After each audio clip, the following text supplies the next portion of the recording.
देखता कितना ऐठ के पैसा लेती है। अरे अच्छा अच्छा अभी इनको लागत हो कि हमरा पमुआती है।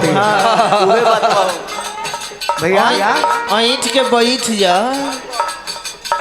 आपका उम्र लगभग 30 प्लस हो चुका होगा। का कमर में दर्द बा। भाई के एक बार में एगो 50 के नोट देके स्थिरा देला कि एकरा के बार-बार देवे वाला झंझट खत्म करो। आ एकरा खातिर हई हो लो हई हो ला हई हो लो हई हो लो उहो ले ला सब लो तुम लो हई सब पैसा ले लो उहो तीनों ले लो।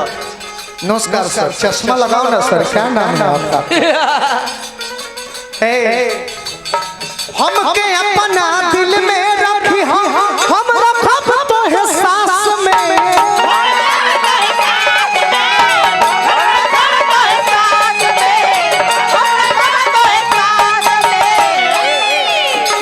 प्यार के खाता बही रही जान हो तोरे पास में।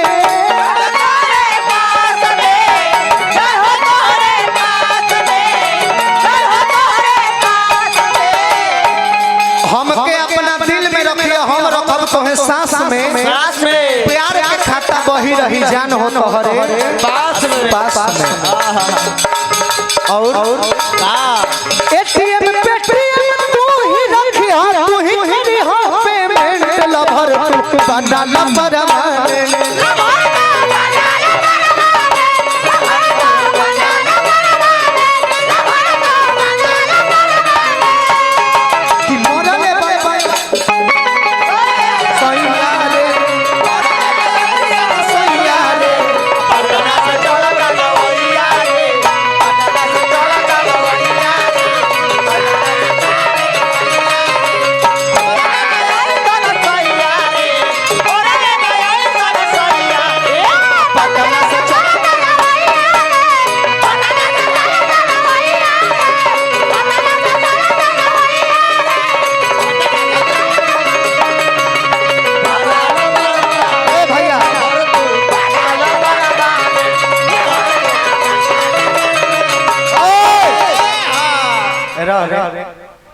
रउआ भैया हमरा के अतना पैसा दिहनी। हमरो फर्ज बनत न कि रउआ खातिर कुछ सोची इतना हमरो के देनी इनको के देनी रउआ खातिर हम कुछ सुविधा रखल बानी। हाथ धरा दी। हाथ कौन हाथ से पैसा देनी है रउआ? बोली एगो गमछी मंगा ली। रउआ कौन हाथ से तनी हाथवा छू द कि वो घरी बाछी छुआवे के कोनो जरूरत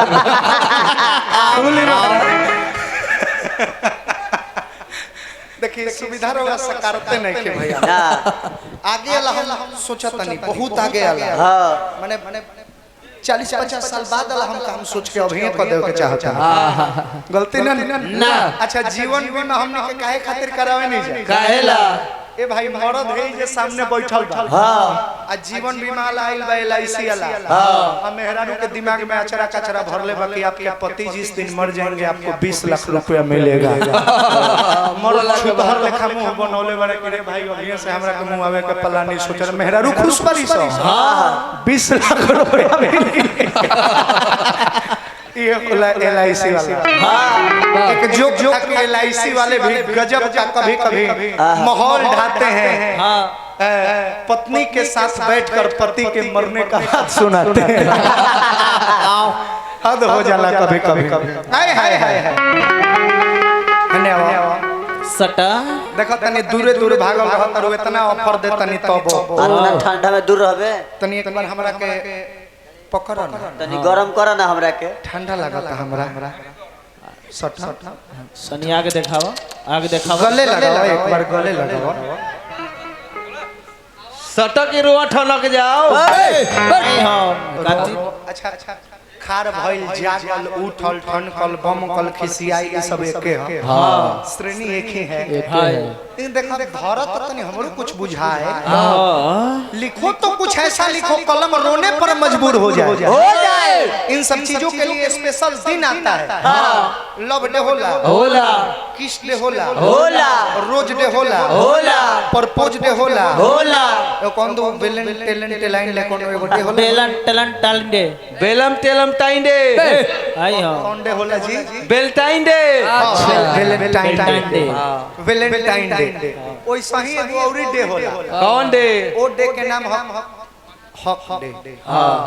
हक डे के दिन का होला? का होला प्रेमी प्रेमिका एक दूसरे के अकवारी में पकड़ के हक करेले, दिल के डायरेक्ट दिल से बात होला। होला तो हम अरे लाइन माइक कर बंद माइक गया ए हद कर दे हक तो। करे गोइल बा माइक अभी हेलो लव हम चाहतनी कि जैसे फिल्मिया में हीरो हीरोइन एक दूसरे के हक करेला जा, वही तरह एक बार आके हक करो हमरा के। फिल्मिए जैसे एक बार तू हक दो